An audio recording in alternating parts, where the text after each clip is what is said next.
यह तबाही प्लेग के रूप में आई जिसने करोड़ों लोगों की जानें ले ली।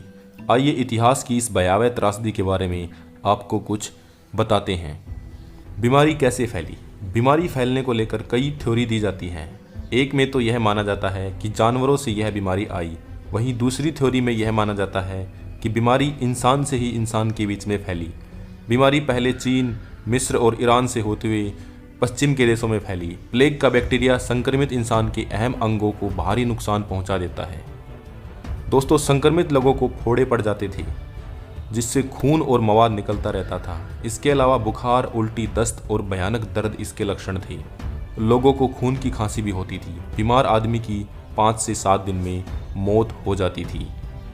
यह जानलेवा प्लेग की बीमारी अक्टूबर 1347 में यूरोप में पहुंची थी।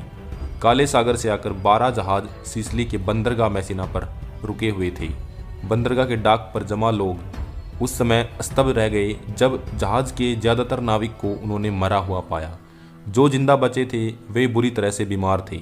उनके बदन में काले फोड़े पड़ गए थे जिनसे खून और मवाद निकल रहा था। सिसिली के प्रशासन ने तुरंत जहाज को बंदरगाह से निकालने का आदेश दे दिया, लेकिन तब तक काफ़ी देरी हो चुकी थी। बीमारी फैल चुकी थी जिसने अगले 5 साल में यूरोप में 2 करोड़ से ज़्यादा लोगों को मौत की नींद सुला दिया था। उस समय पूरे यूरोप की जितनी आबादी थी उसके करीब 1/3 लोगों की मौत हो गई थी।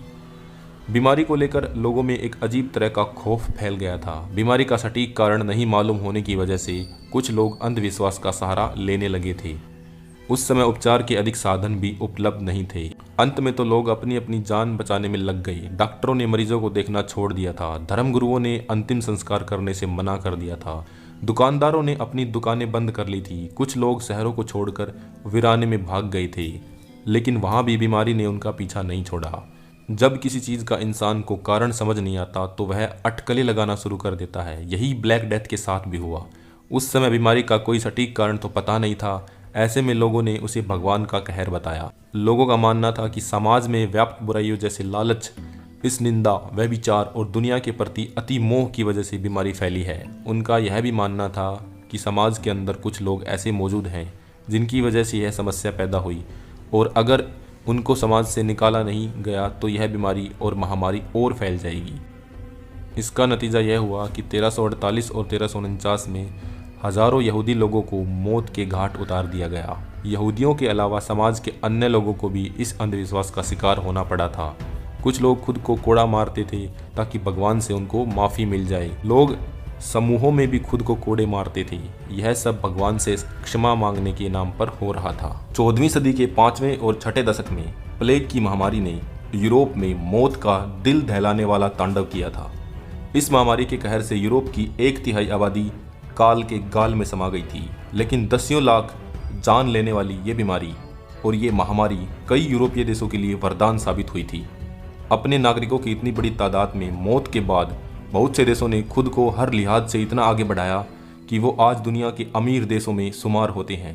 ब्लैक डेथ यानी कि विबोनिक प्लेग से होने वाली इतनी बड़ी महामारी और इतनी बड़ी संख्या में लोगों के मौत के कारण खेतों में काम करने के लिए उपलब्ध लोगों की संख्या बहुत कम हो गई। इससे जमींदारों को दिक्कत आने लगी। जो किसान बचे थे उनके पास जमींदारों से सौदेबाजी की क्षमता बढ़ गई। इसका नतीजा ये हुआ कि पश्चिमी यूरोप के देशों की सामंतवादी व्यवस्था टूटने लगी। जो किसान अपना राजस्व भरने के लिए या कर्जा चुकाने के लिए जमींदारों के खेतों में काम करने को मजबूर थे, वो जमींदारों की कैद से आज़ाद होने लगे। इस बदलाव ने मजदूरी पर काम करने की प्रथा को जन्म दिया, जिसके कारण पश्चिमी यूरोप ज़्यादा आधुनिक, व्यापारिक और नकदी आधारित अर्थव्यवस्था की ओर चला गया, क्योंकि अब जमींदारों के लिए मजदूरों की मजदूरी देना महंगा पड़ रहा था। इसी मजबूरी ने उन्हें ऐसी तकनीकी में निवेश करने के लिए बाध्य किया जिसमें कम खर्च लगे, मजदूरों की कम ज़रूरत हो और काम पूरा हो जाए, ताकि लागत कम करके पैसा बचाया जा सके। कहा तो ये भी जाता है कि यहीं से पश्चिमी यूरोपीय देशों ने साम्राज्यवाद की शुरुआत की थी। यूरोप के लोगों ने लंबी समुद्री यात्राएं शुरू कर दी थी। यूरोप के लोग अपने यहाँ प्लेग से इतनी मौतें देख चुके थे, उनके मन से जान जाने का डर निकल गया था और वो नई दुनिया की तलाश में कहीं भी जाने को तैयार थे। जब यूरोप के लोग अन्य इलाकों में गए तो उन्हें अपनी अर्थव्यवस्था को और बढ़ाने का मौका मिल गया। फिर उन्होंने उपनिवेशवाद भी शुरू कर दिया। लिहाजा कहा जा सकता है कि प्लेग के बाद पश्चिमी यूरोप में नई ऊर्जा आई और अर्थव्यवस्था के आधुनिकीकरण ने उन्हें नई तकनीकी विकसित करने को मजबूर कर दिया। विदेशों में जिस पैसे पर उन्होंने अपने उपनिवेश बनाए थे और वहाँ से जो कमाई की, उसके बलबूते ही पश्चिमी यूरोपीय देश दुनिया में ताकतवर बनकर उभरे। आज भी उसी तरक्की के बूते पश्चिमी यूरोपों के बहुत से देश दुनिया में अपना दबदबा बनाए हुए हैं। जी हाँ दोस्तों, आज का वीडियो बस इतना ही। अगर वीडियो पसंद आए तो हमारे चैनल को सब्सक्राइब करके बेल आइकन जरूर दबाइएगा। जी हाँ दोस्तों, धन्यवाद। जय हिंद।